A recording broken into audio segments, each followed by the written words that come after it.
Good morning, students. Yesterday we have read the part first of the chapter number first, the selfish giant. Now this is the part two of that chapter. How happy we were there, they said to each other. अब वो एक दूसरे कहते हैं हम लोग यहाँ कितने खुश थे ना. Then the spring came and all over the country there were little birds and their little birds. अब हर जगह वसंत आया, बस एक giant के गार्डन में ही नहीं आया. Only in the garden of the selfish giant. It was still winter. अभी भी यहाँ पे क्या थी? विंटर थी यानी ठंड थी. The birds did not care to sing in it. There were no children and the trees forget to blossom. And अब क्या बर्ड्स को भी इतना गाने का नहीं रहा क्योंकि वहाँ बच्चे ही नहीं आते थे. एंड द ट्रीज फॉरगेट तो पेड़ों ने भी खिलना छोड़ दिया था. Once the beautiful flower put it head out from the grass. एक बार क्या हुआ, एक फ्लावर ने अपना हेड ग्रास में से निकाला.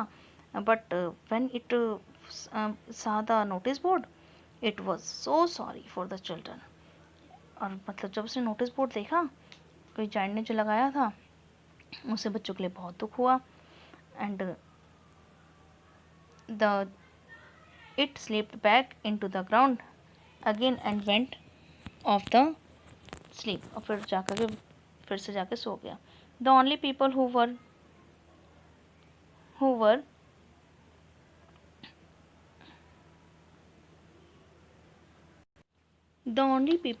pleased there were the snow and frost. अब तो वहाँ सिर्फ स्नो और पाले ही अब खुश थे. Spring has forgotten his garden, they cried, so we will live here all the year round. अब तो भाई कहता जैसे बसंत है तो यहाँ का गार्डन भूल ही गया था, तो भाई कहता है कि अब तो हम पूरा साल यहाँ रहेंगे. स्नो और फ्रॉस्ट कहते हैं. The snow covered up the grass with the great white rock. अब तो पूरा ग्रास वाइट कलर का कवर कर दिया. And the Frost painted all the trees silver. अब पूरे फ्रॉस्ट ने क्या करा, सारे के सारे इस तरह से कवर कर लिए कि मतलब वो सिल्वर कलर के पेंटेड लगने लगे trees. They then they invited the north wind to stay with them. अब उन्होंने क्या करा, नॉर्थ विंड को इन्वाइट किया उनके साथ रहने के लिए. अब इन्वाइट किया और and he came. He was wrapped in the fur and trod all the day about the garden and blew the chimney pot down. अब क्या हवा आई और पूरी जगह घूमती हुई पूरे अपने फर में रैप होके आई थी और उसने क्या करा, चिमनी पॉट को तोड़ दिया. This is the delightful spot, he said, we must ask the help on a visit. अब कहता है हमें तो यहाँ पे इसको ओलो को भी बुलाना चाहिए. So the help came every day the 3 hours and he waited on the roof of the castle till he broke most of the slates. और हर रोज़ वो 3 घंटे के लिए आता था और रूफ पर स्लेट्स को मतलब तोड़ जाया करता था खड़ खड़ खड़ खड़ आवाज़ करके. Then he ran round the garden and fast as he could. जितनी जल्दी हो सके वो राउंड लगाता. He was dressed in a grey and his breath was like ice. और उसकी सांस कैसी थी, जैसे एक बर्फ की तरह.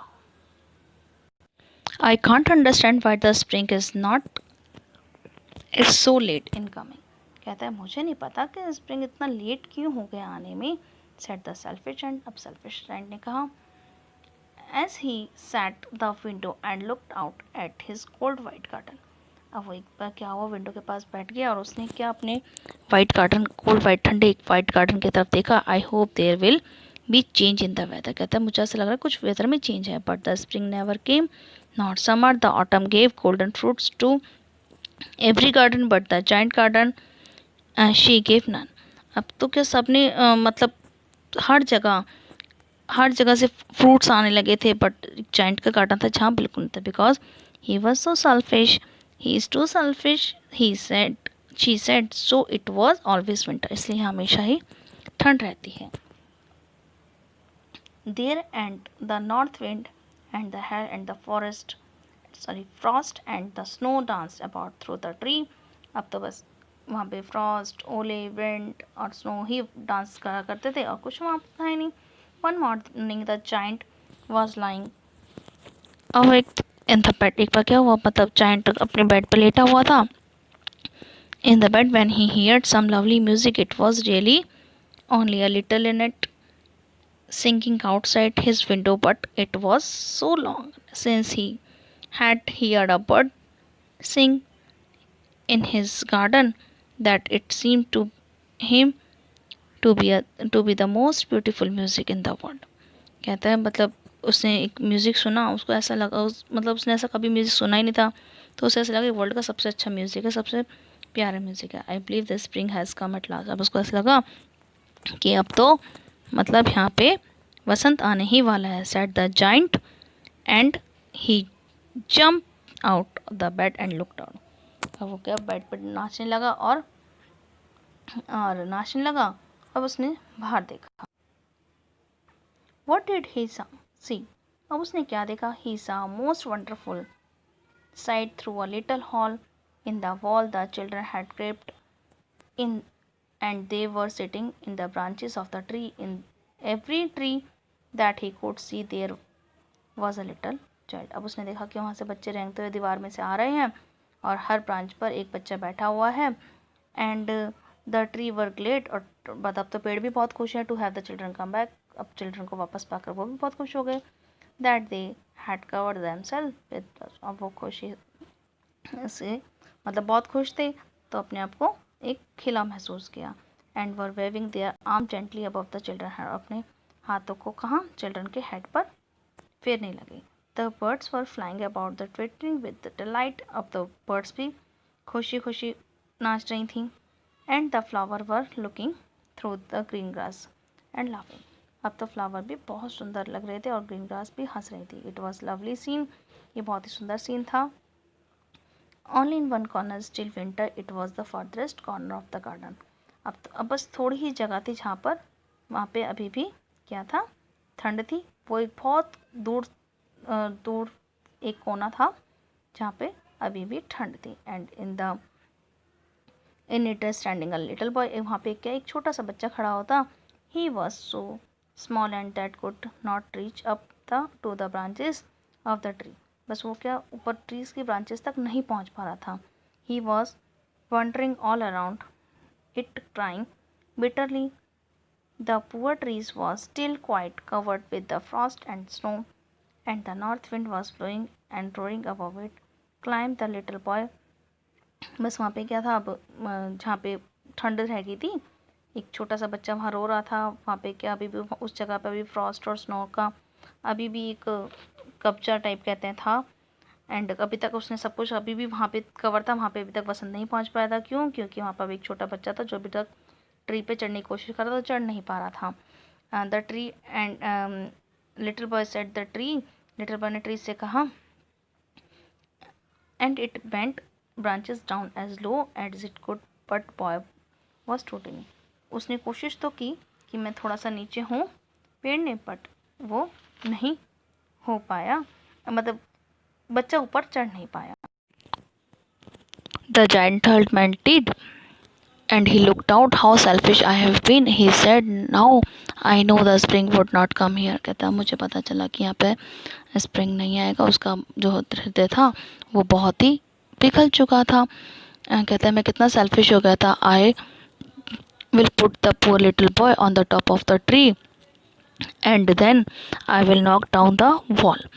My garden shall be children playground forever and ever. कहता है हमेशा हमेशा के लिए मेरा गार्डन जो है चिल्ड्रन का प्लेग्राउंड बन जाएगा. He was really very sorry what he had done. अब वो बहुत ही दुखी था जो उसने किया था. So he crept down the stair and open the front door quite softly. अब वो नीचे उतरा और उसने फ्रंट डोर खोला और and went out into the garden. आके गार्डन में बैठ गया. The giant stall up behind the little boy and took the him gently in his hand. और अपने हाथ में छोटे से बच्चे को पकड़ा हैंड में and put him up on the tree. और उसको ट्री पे चढ़ा दिया. And the tree broke at once into the flowers and the bird came and sing on it. अब तो चिड़िया भी वहाँ पे गाना गा रही थी. And the little boy stretch out his two arm and flung them round the giant neck and they kissed him and the other children, when they saw that the giant was not weak any longer, came running towards him. अब क्या मतलब, उसे लगा, बच्चों को लगा अब तो जाइंट भी कुछ नहीं कहता और मतलब अच्छे से है, तो भाई उसने बच्चों लॉन्गर नहीं, came running towards him. It is your garden now little children said the giant. कहता है बच्चों, छोटे छोटे बच्चों, अब ये तुम्हारा गार्डन है, ऐसा जाइंट ने कहा। And he took a great x, अब उसने क्या, एक बहुत अच्छी सी बड़ी सी कुल्हाड़ी निकाली and knock down the wall, और वॉल को तोड़ दिया। And when people were going to the market at 12 o'clock they found the giant playing with the children. बच्चे जब पीपल्स वहाँ से निकलते मार्केट के लिए 12 बजे, तो उसने देखा कि भाई जाइंट जो है बच्चों के साथ प्लेग्राउंड में खेल रहा है। It is the most beautiful garden and they had ever seen, मतलब बहुत ही सुंदर गार्डन था, उन्होंने कभी ऐसा देखा नहीं था, हमेशा ऐसे देखते थे। और day long they played and the evening they came the giant to bid him good bye. अब क्या, वो बच्चे शाम को आते थे खेलते हुए और शाम को आया करते थे और जाइंट को गुड बाय कह के जाते थे। Every afternoon when school was over, जब स्कूल ओवर होता था, the children came and play with the giant. The giant was very kind to all the children. अब क्या, जो जाइंट था वो बच्चों के प्रति बहुत ही काइंड हो गया था। ईयर्स वेंट, अब तो बहुत साल बीत गए थे, by and the giant grew very old. अब तो क्या, जाइंट जो है बहुत ही बूढ़ा हो चुका था। He could not play about any more, so he sat a hug arm chair. अब तो क्या, वो बूढ़ा हो गया था, वो खेल नहीं पाता था बच्चों के साथ, तो वो आके आर्म चेयर पे बैठ जाता था and watch the children eight their game and admire his garden. I have many beautiful flower. अब बच्चों को देखा करता गेम खेलते हुए और कहता था I have many beautiful flower, he said, but the children are the most beautiful flower of all. कहते हैं सबसे ज़्यादा सुंदर जो मेरे फ्लावर्स हैं वो कौन है, बच्चे। तो ये एक सेल्फिश चाइल्ड की स्टोरी ये ख़त्म हुई। तो इसमें क्या था कि मतलब एक जाइंट था, बच्चों को पहले पसंद नहीं करता था, पर जब उसने बच्चों को पसंद किया उसके साथ बच्चों की हेल्प करने लगा। तो ये था इसका, ये था हमारे चैप्टर।